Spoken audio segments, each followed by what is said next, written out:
Well, here we go again, on the road. We at Sunday Morning owe a lot to Charles Kuralt's travels on the road. Steve Hartman carries on that tradition these days, finding the stories everyone else has missed.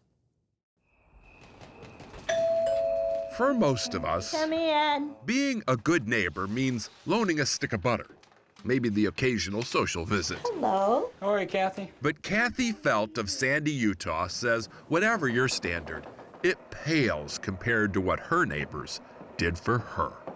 What was your reaction? I cried. Just like now. I was so moved. It's my miracle. Kathy's miracle began about 10 years ago. Her MS had progressed to the point where she couldn't even get into bed. And since she lived alone, the only logical long-term solution seemed to be a nursing home. Until, one day, the guy next door came over and presented Kathy with a list of about 60 men from the neighborhood who were willing to come over Hi, Kathy. in teams of 2 to put Kathy to bed. Take off her slippers, take off her socks. One guy gets on one side and one guy gets on the other side. Lift her up, put her on the bed. It's a process. You gotta have a pillow under this foot. Things need to be just so. She finally says, I feel good. Perfect. Pull the covers up. And she's tucked in for the night. We leave the kiss out. Yeah, good, okay. Kathy's 2 sons and an aide help her in the morning.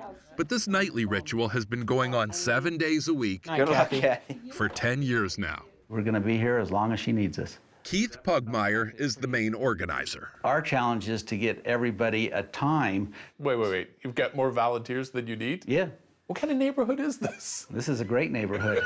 There's Clearly. some houses for sale. You want to move in? Before you call a realtor, though, one caveat.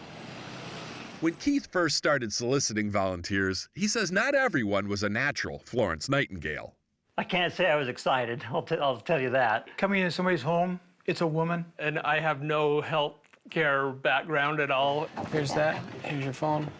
There was definitely an evolution, and it was most evident in this man. Did you want to do this?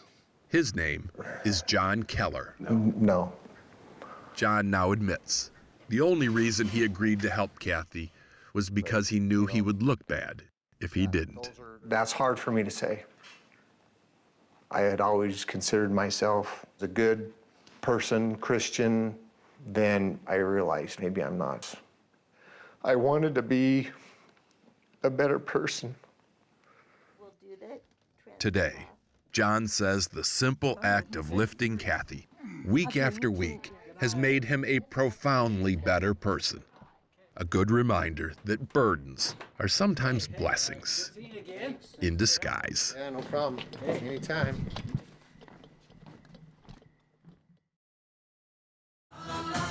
Ahead, a funny thing.